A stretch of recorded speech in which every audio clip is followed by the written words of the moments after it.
There's a word we use for children and then kind of forget about: wonder. Like it's something you graduate out of. But I've met too many people who never did. Scientists, artists, pastors, nurses, potters, people who went deep into something and found that the deeper they went, the more there was to wonder at. Turns out, wonder never stopped. We just stopped paying attention. I'm Keats Miles-Wallace. This is Over the Moon. Prepare to be slightly undone.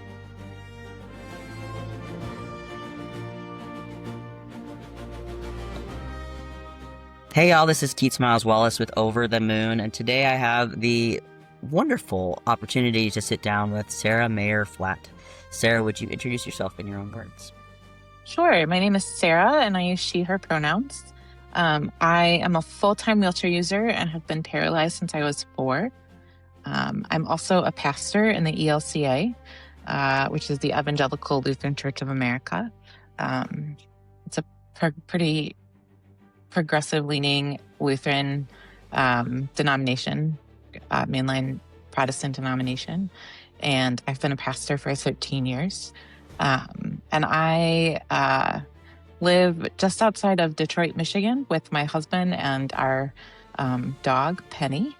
And I'm just delighted to be here today.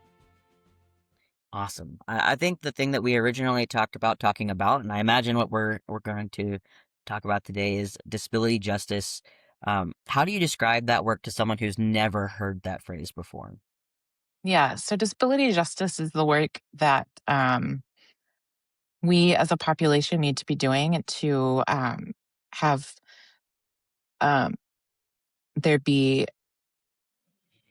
an anti-ableist movement. So it's sort of like anti-racism work is what I would equate disability justice to in the ableism community, or in the disability community rather. Um, it's the process of dismantling the systems that oppress people with disabilities. It's probably my nugget, my like elevator spiel. It took me a minute to get there, but that process of breaking down barriers that society constructs for people who have to use mobility aids or just function differently in the world. Perfect. That's really helpful. How did you, I mean, you got your own experience of disability, as you said. How did you end up being deeply involved in this work in the way that you are? Yeah, so I think we often find ourselves at crossroads when our own personal uh, parts of our lives are intersecting. And so, as I grew in my understanding of what it meant to be a leader in the church, which started really when I was in high school with some pretty cool opportunities I had, um, I discovered that there was this group of individuals working kind of grassroots efforts to be doing justice work for those with disabilities. And my parents instilled in me a pretty intense need to be my own advocate. And I mean, I think if you were to ask them, they would say, yeah, we're still instilling that in you. But we're always growing and learning, right? And so Sure. it's good to have other people also be our advocates. And so I I do this work because it affects me deeply and very concretely. Amazing. Um, it sounds like this would be, especially for someone who is as impacted by the work as you are, really difficult work overall. And especially knowing, as also a pastor in the ELCA, that the church does not move quickly, and it does not respond often to the things that are, I think, obvious in the way that we care for people. That doesn't respond in the way we want them to frequently. So, knowing that that work is frequently disappointing, what keeps you coming back? What is still wondrous about it for you? I think it's the aha moments that I continue to watch and see people have, whether that's in one on one conversations or in the book studies that I lead or in the middle of a sermon that I'm preaching on disability justice. It's those moments where you can see folks kind of uh, find themselves also in the narrative of disability justice, whether they themselves are allies or need the work done for themselves. The disability minority group is the only minority group that you can join at any point in time in your life. And True.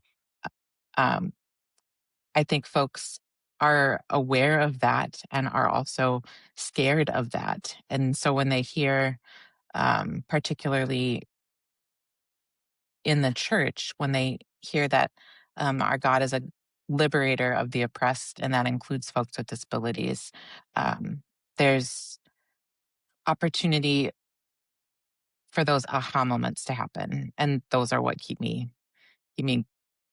going even in the thick of it. Are there any of those aha moments off the top of your head that you're able to share? Yeah, so a couple of weeks ago, I had the privilege of leading a workshop at a congregation that I kind of frequently supply preach at, which is just substitute pastoring for a Sunday. The pastor of that congregation works three-quarter time, and so they're off a number of Sundays a year, and I'm kind of her preferred substitute. And she had me come in and preach actually on the man born blind from the Gospel of John. And that just happened to be the text for the day. Um, but so I preached on that and then I led a workshop. And they actually had a few members of the community come in for this workshop on ableism and disability justice in the church. And there was a couple who came in and their daughter sounded to be pretty severely disabled physically and socio-emotionally. And so um, they had a lot of questions around theodicy, which is why do bad things happen to good people? Right. And for me to be able to speak the truth and to tell them that their daughter was a beloved child of God and made in the image of God. Um, and we believe that because we believe in a crucified Christ who's risen with wounds in his hands and feet and side um, was really powerful, I think, for them. And we've been in communication since then via email and stuff. And they're trying to get me to come out to their congregation for a disability pride service that they have, which I think is a really unique opportunity. But that's a different story. That is such a gift to that you were able to offer to them, and I'm sure, like you said, is those watching those aha moments that is a gift to you as well. I think that's one of the things about having a passion about something is that when someone else can realize that same ignition point, uh, and you get to watch it Yeah, I like that. happen, it's amazing to watch that little ember become a flame all of a sudden. Yep.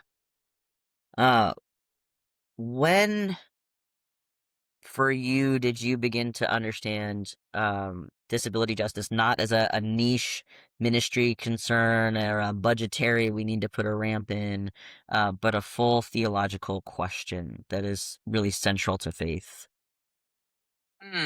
I think actually it's been more recent than I want to admit. Sure. I used to joke around that I was like the token disabled girl in the ELCA. I If you look at pictures of folks with disabilities, I'm often in them in Lutheran publications, or at least I used to be when I was a little bit younger. But so for a long time, I thought, well, this is my ministry because this is who I am and this is how I'm created and this is what I'm called to do.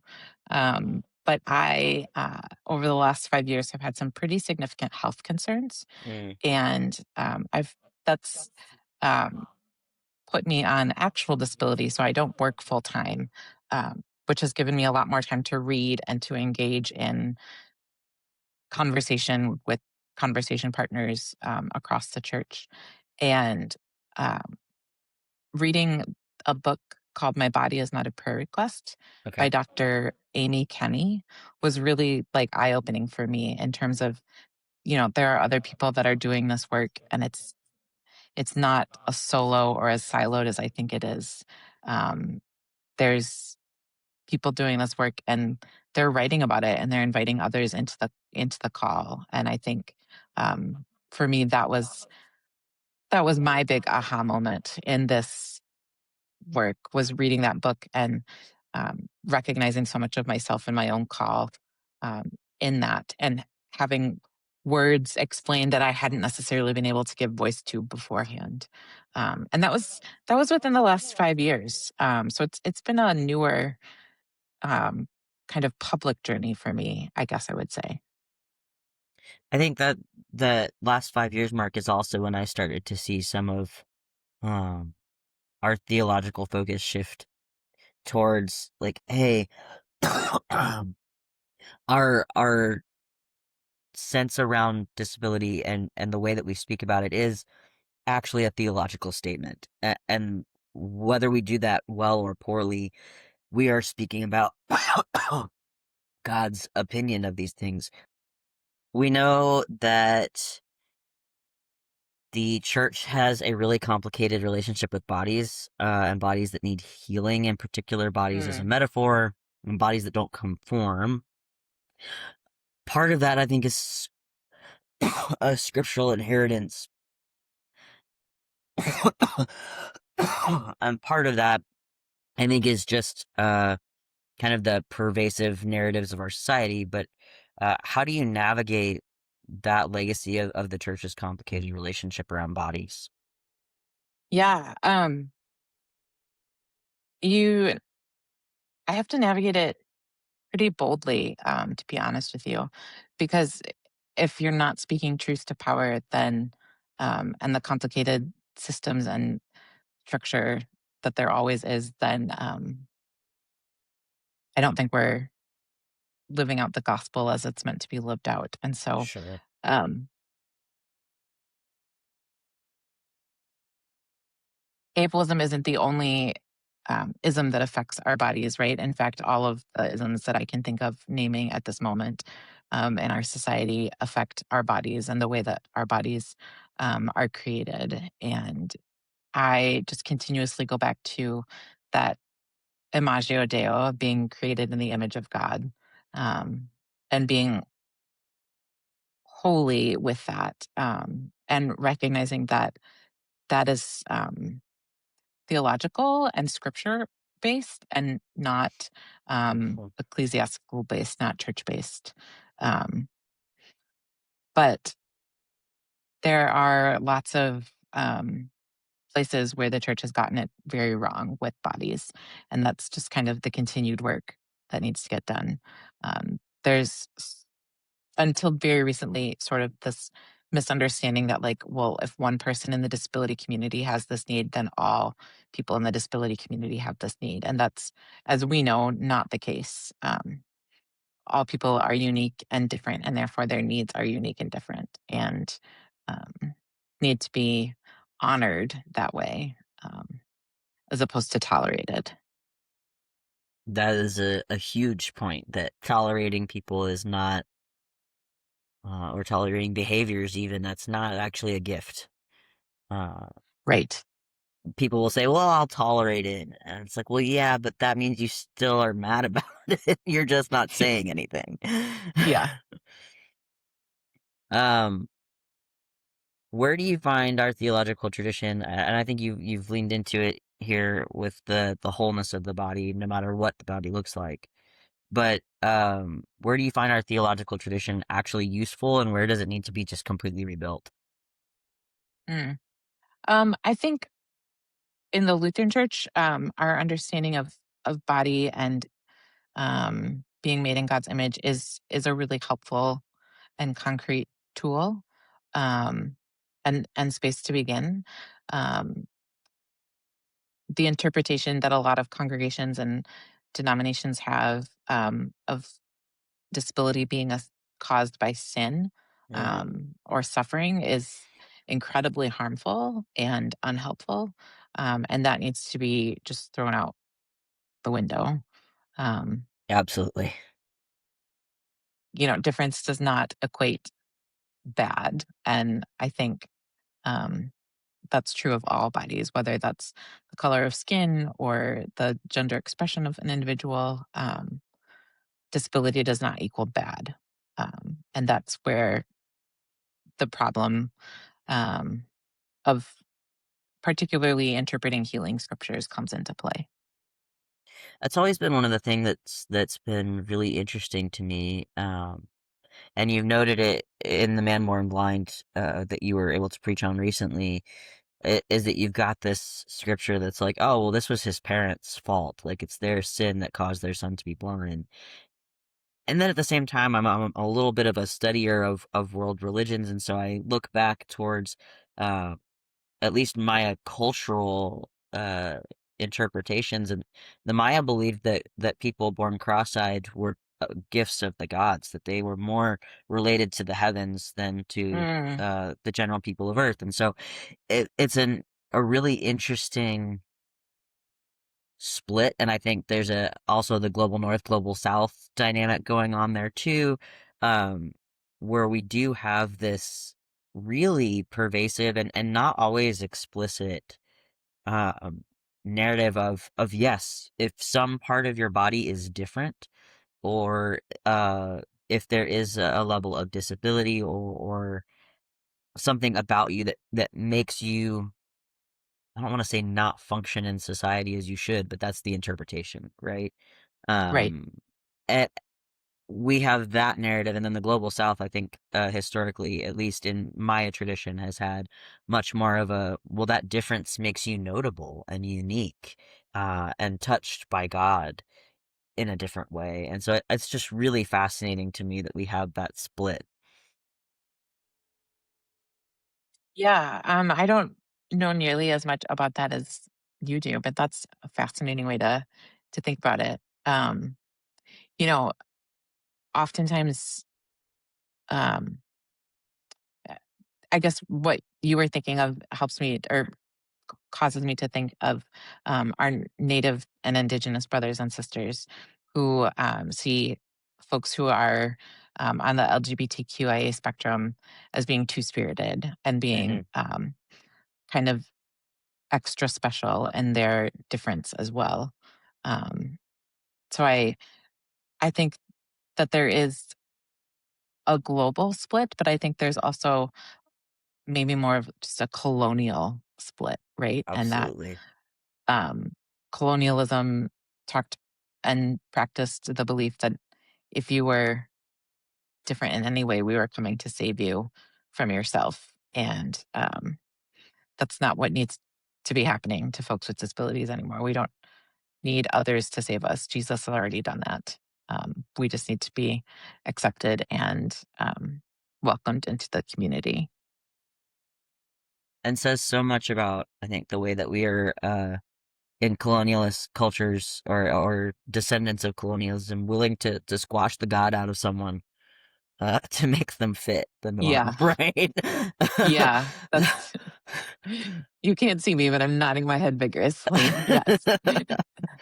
um, in the similar vein, there's a tendency in progressive church spaces, especially, to use disability as a metaphor in the we're all a little broken sort of way. Mm, How does that hit for you and others in the disability community? that rubs me wrong 7 different ways. Sure, I think disability is a diagnosis and is something comes or disability comes with a diagnosis. So whether that's a physical diagnosis, a mental health diagnosis, um, or um, a social or emotional learning type of diagnosis. And also with those who have chronic illnesses, I don't want to leave them out of the sure. disability community when I'm speaking about this.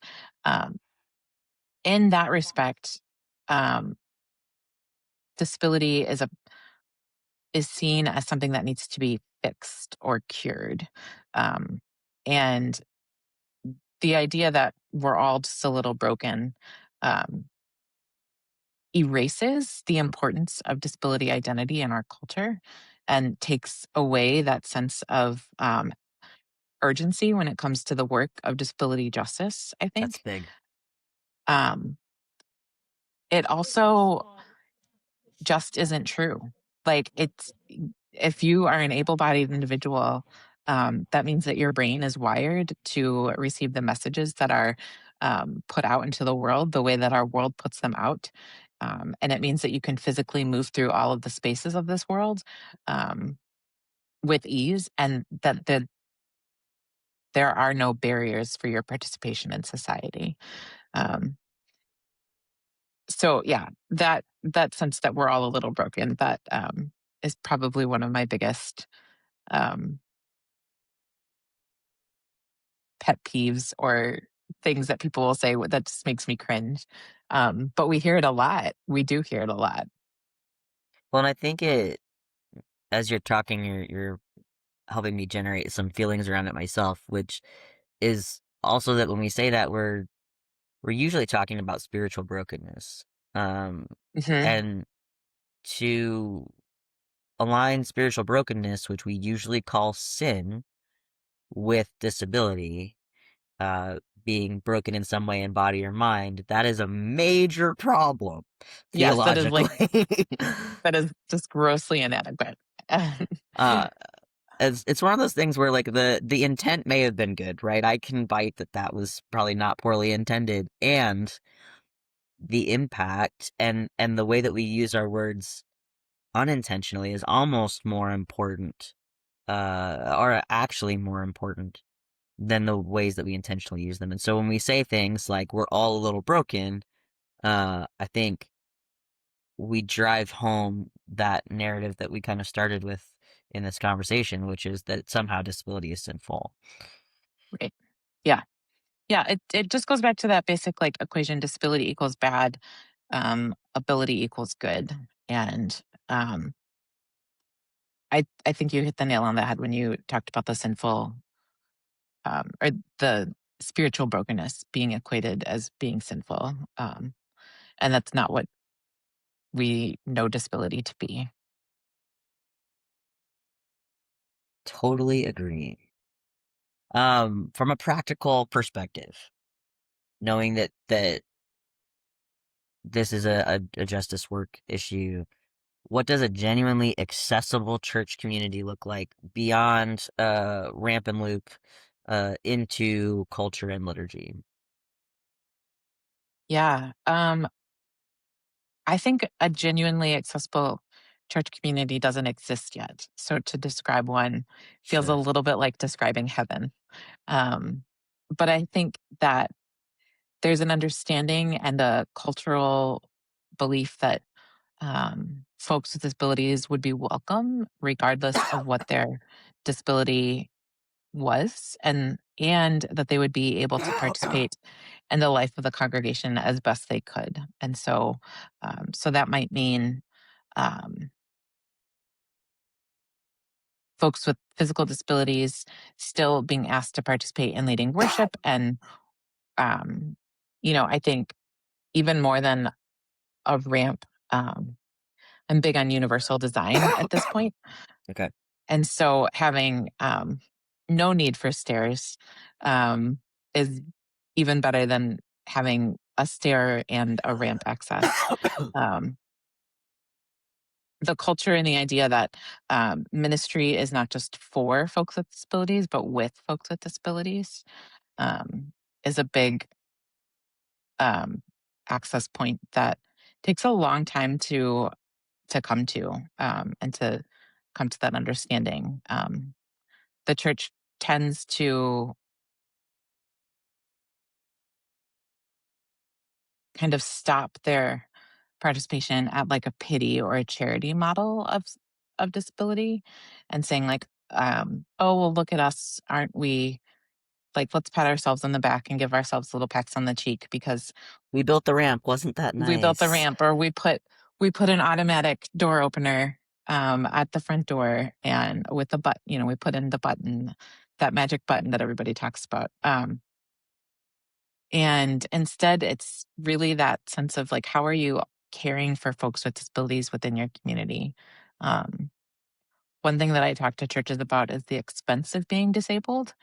And this is a phrase that I picked up from the book, My Body is Not a Prayer Request, but it's used widely in the disability justice community. And that's crip tax. And that's just the fact that it costs more money to be disabled. There's more doctor's appointments, there's more expensive transportation.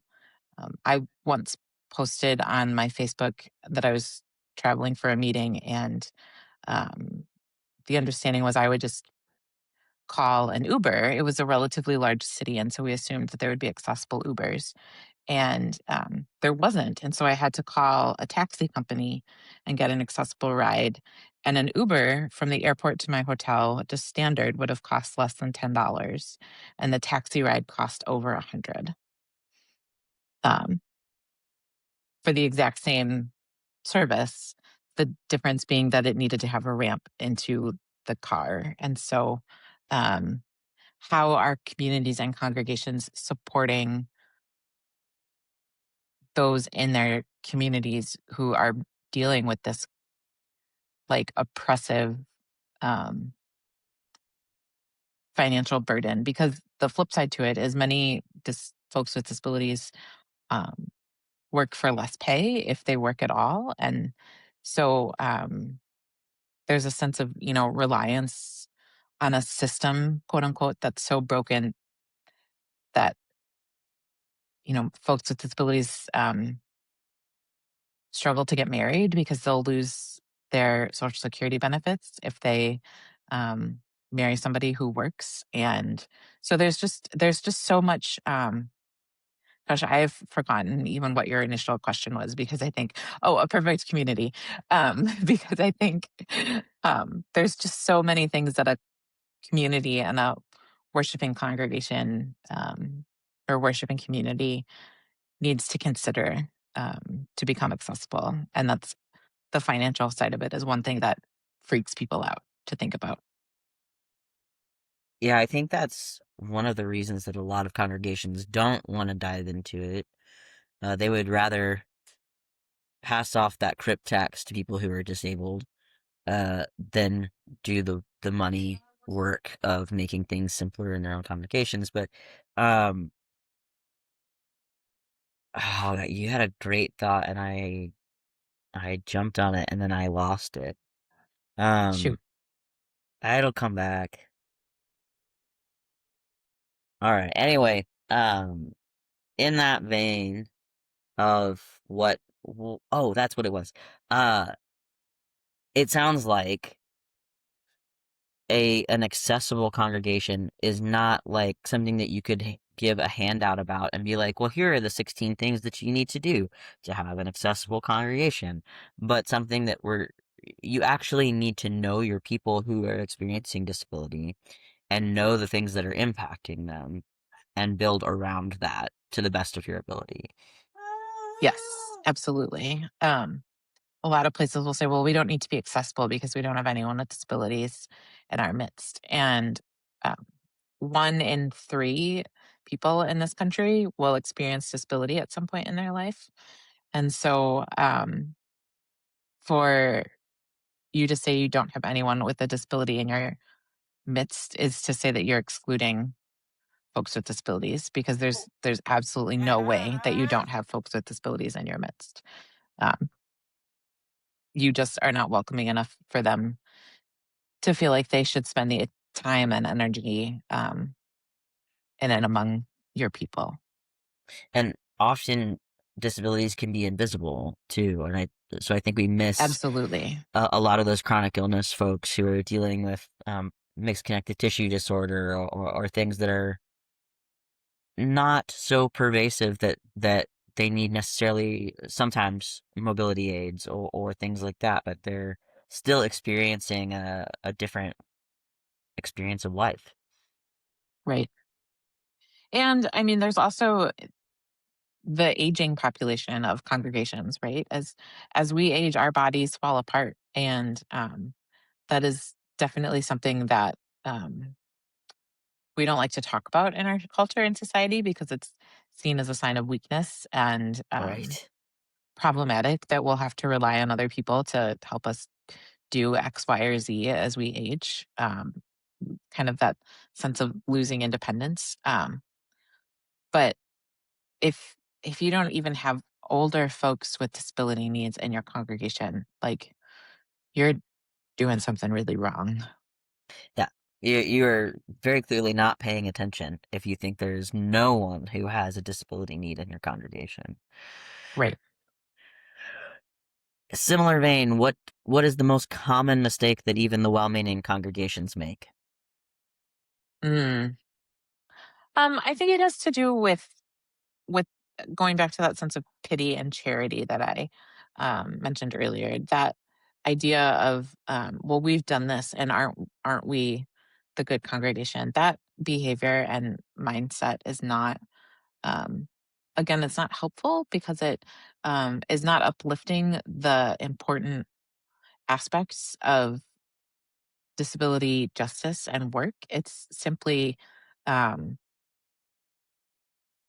fixing a problem again. And so tearing down barriers is important, but um, having the faith to see them through. This is why I sometimes use the story of the paralytic being carried by his four friends Mm. to see Jesus as an example, because um, lots of congregations are willing to like tear a hole in the roof and lower somebody um, to see Jesus, but they're less willing to believe that Jesus can actually heal an individual and Sure. heal in terms of bringing them back and welcoming them into community and not necessarily taking away or erasing their disability. Um, and so that's, Jesus says, Your faith has made you well. And that faith is in the Greek in that story is plural. And so he's speaking to to the paralytic's friends and saying, like, your faith is what has made this individual come back to the community that you were a part of and that they were a part of with you. Um, and I don't think churches are able to get to that spot as easily as they think they are. That is such an important conversation for so many reasons. And I think the biggest one is that I say we, aligning myself with the well-meaning congregations, right? Sure. We often want to make somebody else's disability and the things that we do around that about us and say, like you said, Hmm. I'm the great person, we're the great congregation, we did the thing. Um, and expect that to just magically fix it instead of saying, hey, actually, what does it look like if in a different world we were literally willing to carry this person to church every week? Right. Um, and I have seen some congregations that do offer rides to homebound people that otherwise can't get out and things like that. They do bring the people to church that can't get there on their own, and that is incredible. Hmm. Um, and I think that is a conversation that needs to continue. What does it look like to inconvenience yourself just a little bit to make space for someone else in a community of faith or any community, right? If this is, the knitting circle, how do you get the person who has a disability concern to a place where they can enjoy that community, where they can have access to the activity in the same or similar way? Um, that you broke that piece of scripture open for me. Thank you. Yeah, you're welcome. I hadn't considered that plural on faith before. Um,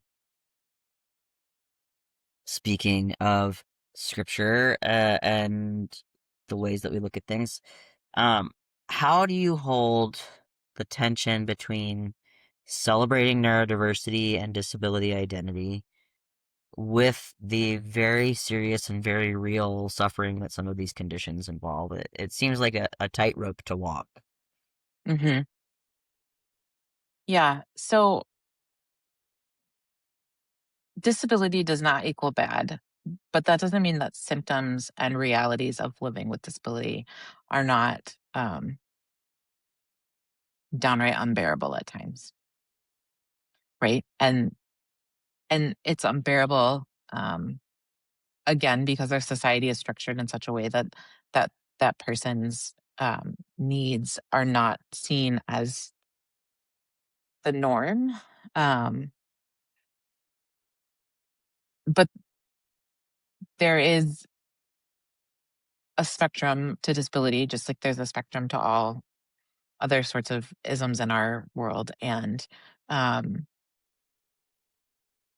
I again think it goes back to that idea that you just can't think of disability as a sin, because if you're thinking of disability as bad, then like the worse or the more disabled that someone is, the more bad, the more spiritually broken that individual might be. And that's not a judgment that we can make or lay claim to. Sure. Um, I've had the opportunity, due to an event called The Table, which is for high schoolers of the ELCA with disabilities to come together before our national youth gathering. It takes place every 3 years in different cities across the country, and I've I've had just the beautiful privilege of being able to see um, young people with all sorts of disabilities worship in ways that were true and authentic for them, that they then later replied, or would tell me, or their parents would tell me, like, this isn't accepted in our congregation. Like it's Wow. not it's not accepted for my daughter to hum or to um to moan, maybe, if they're a nonverbal individual. And yet there's this beautiful verse in scripture that says, even when we don't know what we're praying for, the Spirit intercedes for us with groans and sighs um, that are too deep for words. And so, like, who are we to say that those who are nonverbal and unable to express themselves in worship, as we are able to express ourselves in worship, we being the able-bodied community, who are we to say that they are less than or that they're not worshiping the right way? Um, so it is, I mean, it is a tension. And I think that also has to be met with relationship. Mm-hmm. You have to be in relationship with the individuals with disabilities to understand where they're coming from and what their tensions are and where they need space held for them. Well, it makes good sense. Some people may not want to be uh, put forward in the same way that others would be, or focused Sure. on in different ways. That makes great sense. Um, you struck me with the size too deep for words piece because I started thinking about creation and how uh I get nerdy and sciencey, Sarah. I'm sorry. No, Uh, that's okay. uh, I started thinking about creation and tectonic plates and the way when the Earth moves, it groans. Right? That is Yeah. the Earth's way of speaking to us, and that we are quick to ignore the groans of the earth. We are quick to ignore and quiet the groans of people who are nonverbal, um, and consider that not normal and not efficient or important communication. And in fact, that's some of the most important communication, right? The things that you don't have Absolutely. words for are Right. is the peak. And I think in a podcast about wonder, when I have experienced nonverbal people experiencing wonder, it is in moans and groans. It is Hmm. in speech that we would not often consider speech. And yet it is the most amazing thing to Yeah. watch someone experience wonder in their way. Um, and I think that's what wonder is all about, is that it's not just your way of experiencing wonder is the way everyone experiences wonder, but that it is such an individual thing that it looks different for everyone, and it's important that we Mhm. honor that. Yeah. I like that a lot. Sorry, that was the ADHD at work. My own neurodiversity and disability podcast episode. No, we Um, welcome that. Bring it. that's how I preach these days. I just let the ADHD take it, and where it goes is where it goes. I've decided that's the Holy Spirit at work, not me. Um, so this is, I think, helpful work because of the church context, because we do have that scriptural component. But what keeps you doing this work in the church as opposed to anywhere else? um, I do this work in the church because I think, um, the church is the church's call is to um, sit with the outcast and um, welcome others into community that are often excluded from community. Mm-hmm. And I just can't find that sense of urgency. There is a sense of urgency in the church right now, and a movement, I think, that's pretty new. As the church is shrinking across the country, the urgency of, we need to, we being the church, um, we need to reach more people and get more people back in the pews and do all of that. And then that sense of urgency kind of goes along with this work. There's a whole community of folks that are missing from churches. And Mhm. so there's just such a great opportunity for that. Um, I think it's also, for me, a part of, like, the devil that you know is easier to deal with than the devil that you don't know. Sure. And so for me to try and get engaged in more of a, like, social or political aspect of this work, just seems overwhelming. Like, the number of acronyms that I would have to relearn, Absolutely. um, and the connections that would need to be made would be just astronomical. And that sounds like a lot of additional work when I've already kind of got the momentum going within the church, and definitely have colleagues doing this work with me, and um, folks who are supportive of this call that I have to do this work.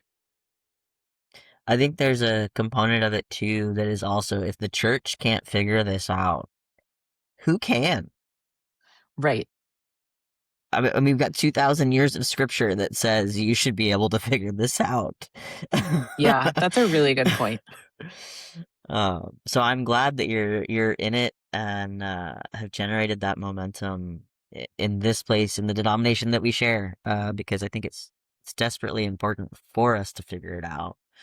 Uh, it's part of the Christian compassion that we commit ourselves to in baptism and in Christian life. And if we don't pay attention to our disabled siblings, we're missing a large component of that commitment, I think. Yeah, I agree with you. What do you wish that more pastors understood before they ever enter a hospital room, a confirmation class, a building committee meeting? What do pastors and deacons as well need to know? I think they need to know and remember, um,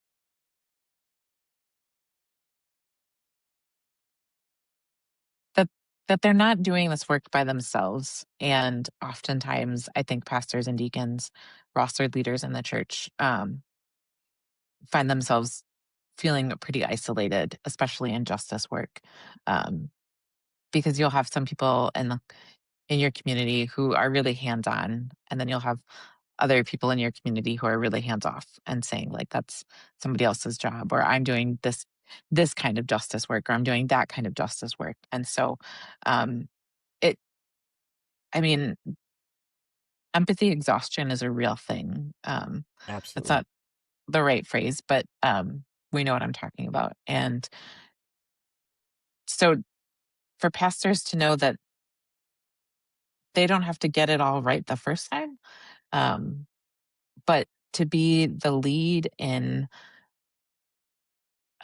preaching the correct theology and naming the truth and reality around disability, um, is not wrong or scary or taboo. It's holy work that needs to be done. That's important. I think it's also pastors, deacons, but everyone else too. We have to get over the fear of being wrong. Um, Yes. and Yes. be willing to just say, "Hey, you know what? We did put the ramp in. Was that helpful for you? And if it wasn't, what do you need?" Um, Exactly. Yeah. because it may not have been helpful. Maybe the ramp was absolutely not the thing that you needed, and that's okay. Uh, Or it's too steep, or it's at the wrong end of the building, you know, or what or I you really needed was access to the bathroom. right, or the little top of the ramp is way too loopy, and you can't get around the and there's like 1,000 different ways that Mhm. trying to do the right thing could go wrong. Um, but I think being willing to be wrong about it is really, really important. Yeah. Usually when I'm giving presentations, I always start with a little ditty about language because right now, um, when I think about back when quote unquote I was growing up so many years ago, Way back in the but like day. way back in the day, but like 20 years ago, the focus was on being politically correct in every way that we spoke. Sure, And so all of this like cutesy language around disability became really common and popular. And we referred to people as being differently abled or handy capable or like all of these just really unhelpful phrases. And sure. so to be willing to like just speak the word disability and not be afraid that you're saying that wrong is something that I always just begin kind of my time with folks in conversation. And there's two ways to speak about folks with disabilities, and I just did it the first way, which is to say people with disabilities, which means we're identifying the person first, and that's called person first language. And the second, which I tend to use more intentionally when speaking about myself, um, is identity first language, and the autistic community tends to use this as well. And Mhm. I just did it there by referring to them as the autistic community and not the community of people with autism. Um, so it's that identity first language. So I am a wheelchair user, um, or I am a wheelchair user, not a woman in a wheelchair, would be kind of the two ways that you could have that conversation. And I always tell people, like, pick what's comfortable for you and stick with it, but be prepared when you meet people with disabilities that they might say, like, hey, your language around this um, is a little uncomfortable or a little harmful for me. Can you make a switch or change that for me? And being willing and able to do that and still recognizing that like you're in the right sort of um, relationship and having that even just that simple conversation around language really matters. I think too that it now should be not how can we be politically correct necessarily. My uncle asked me about this once. He was like, what's with all this political correctness language, in this case around LGBTQ issues, but same story. And I was like, Uncle, it's not about being politically correct. It's about being kind. Um, Yep. and so sometimes kindness is not the same for every person. Frequently, it is not the same for every person. Um, Yes. and so it's about learning what phrases are harmful to one person versus another. And if someone asks you, "Hey, could you please use this other phrase?" Great, no problem. I'll do my best. And you're still probably going to get it wrong, and that's okay. Exactly. But it's making an effort like it genuinely matters, not making an effort like you're trying to win a goldfish at the fair. Uh, is my Yes. analogy. Don't just keep throwing the ping pong ball to get the goldfish. Actually, try and do something nice for someone. It's not a novelty game. Right. I love that. I love that analogy. I'm going to steal that from you. Please do. It's again the whatever my brain just happens to come up with. Um, is there anything that, in your experience of being disabled or in the disability community, has taught you about wonder differently, about how people encounter the world differently or more fully, or in ways that we're quick to rush past? Yeah. So I always joke around and tell people like I've seen a lot of pockets in my day Okay, because I sit at more like waist height than um, face height. And so so I have no idea how tall people are.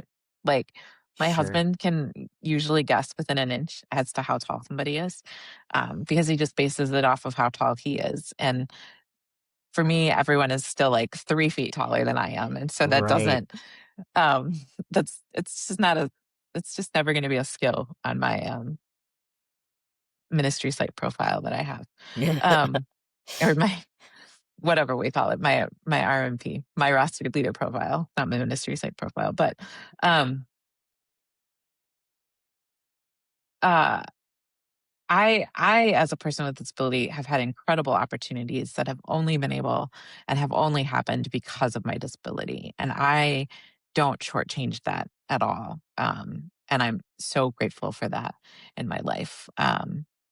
I mean, I could talk about dozens of experiences and opportunities that I've had. And sometimes they were based out of pure tokenism, and we Sure. have to roll with the punches of that. Um, but I'm still grateful for the folks that I've met along the way and along the journey because of that.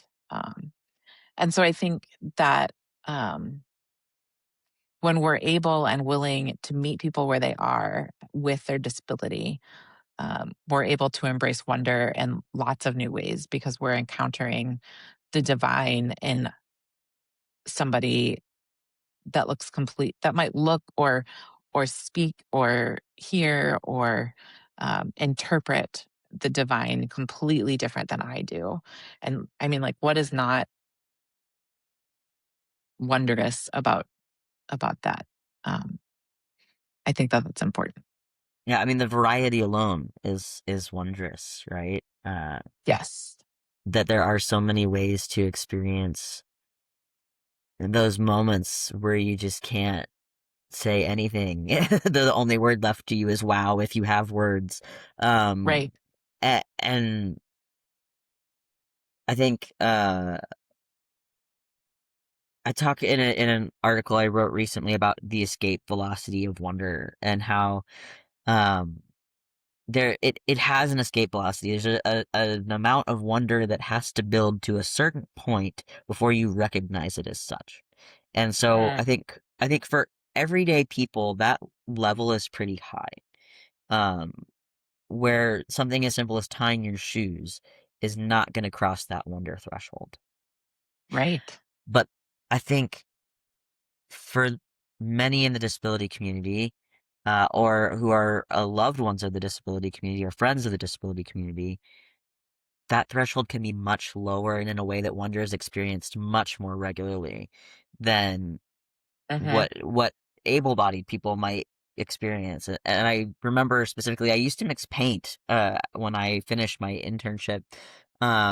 And there was this woman who had come in with her autistic son who was nonverbal.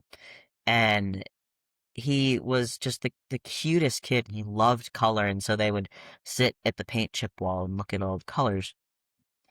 And one day he said a word to me, and I don't remember what it was, but I remember he spoke, and his mom just completely lost her mind, in the Oh best man. way. And so she would bring him back every week to come talk to me, and he would say a word or two every time, and she didn't know why this was the moment that Yeah. her son was willing to speak. Um, but it was the lowest threshold for wonder for her. That one word was wondrous. Uh, Right. and I Right. think that's just an incredible thing that the disability community can teach the able-bodied community and able-minded community. It is, hey, tying your shoes, saying one word, that's not a given. Mhm. Those are wondrous things. Uh, Right. and as you said, 1 in 3 are disabled at some point in their life, right? I mean, any one of us could lose uh, something that we take for granted every day, even if only temporarily. And so to really think deeply about those everyday things as being Yeah. wonders, I think is really important. Yeah.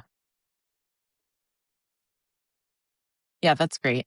That's really a helpful way to frame it too.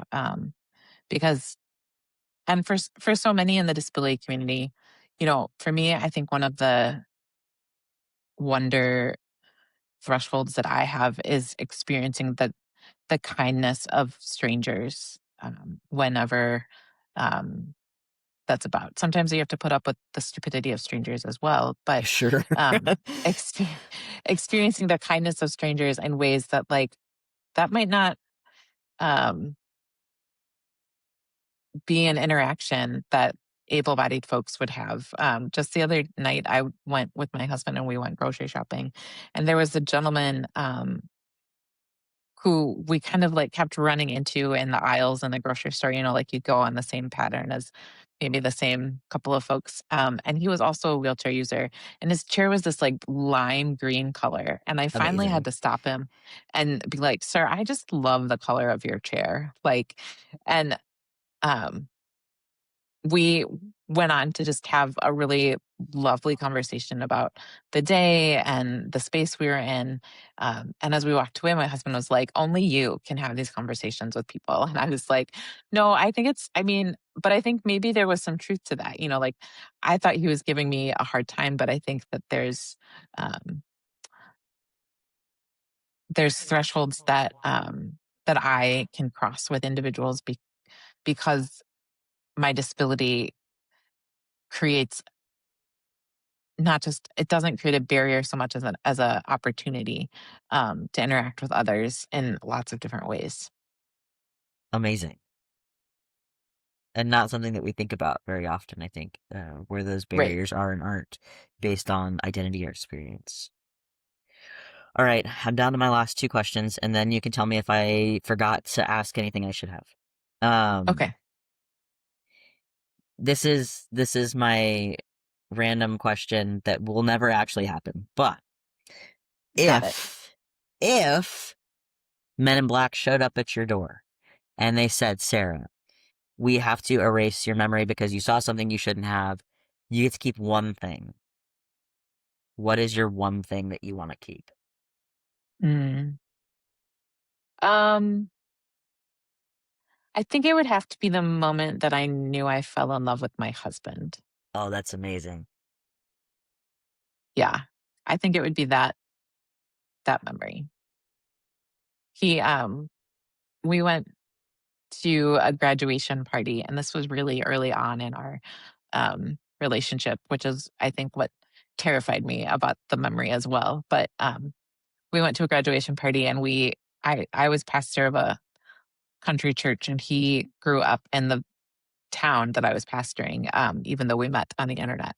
And but so we're on like our third or fourth date, and he's coming with me to graduation parties, and we pull up and he like exclaims that some of his relatives are at this party, right? And Okay. I just looked at him and I was like, of course they are. Like, of course this is like our first public appearance as pastor in our new beau, and like you already know people at this party, and I don't know who you're talking about or to. And but anyway, it was on this big beautiful farm, and there were barn kittens. Okay. And um I mean, I'm a sucker for like small animals, small furry animals, I should say. All right. And so the mom of the graduate was like, "Pastor Sarah, you have to come and see these barn kittens." So Randy and I go into the barn, and I watch him, and he like sat down and just let all of these kittens like crawl all over him, Oh and my he was gosh. cuddling them. And it was like at that moment, I was like, this man is either going to become my husband or he's going to murder me in my sleep. Oh Like, no. those are like, I mean, online dating is a real thing with a It's little a bit of danger question. Yeah. involved. There's a thing as you get to know someone. But so that was the moment. And I think I just always want to be able to remember like looking at him and seeing him with like six kittens just all atop of him, and him just delighting in that as he's like passing them up to me as well. And we were sharing in that joy. We did actually adopt a kitten from um, that little family a few weeks later, and I think that was also a big part of that. But that would be the memory I would have to keep. That's amazing. I think love is one of those most accessible ways that we experience wonder.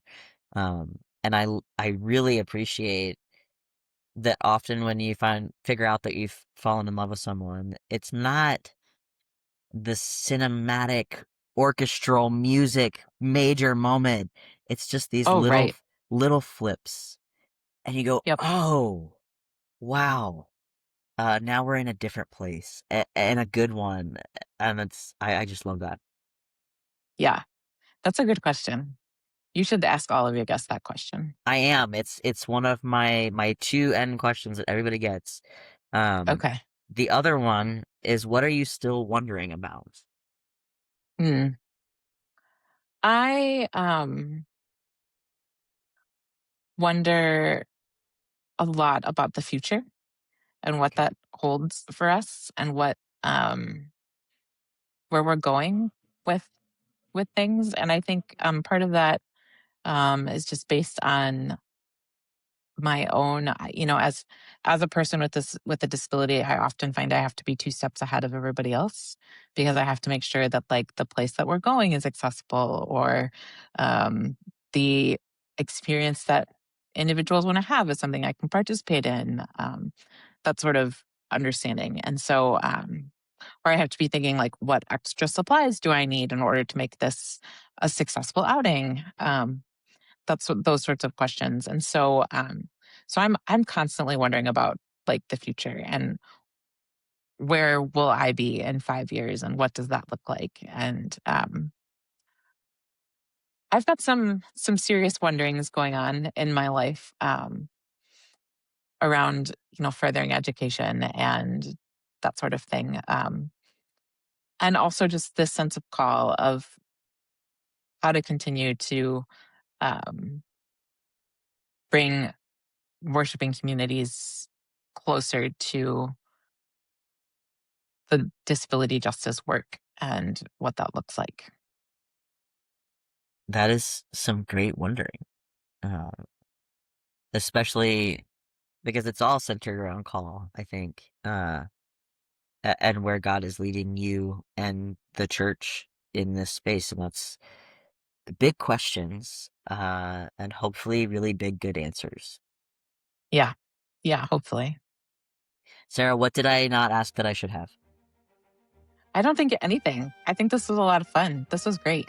Good. I'm so glad. I'm really enjoying getting to interview people this way, and I'm really glad that you offered and that I was smart enough to say, no, season one, I need you for season one. Yeah, this has been fun. Cool.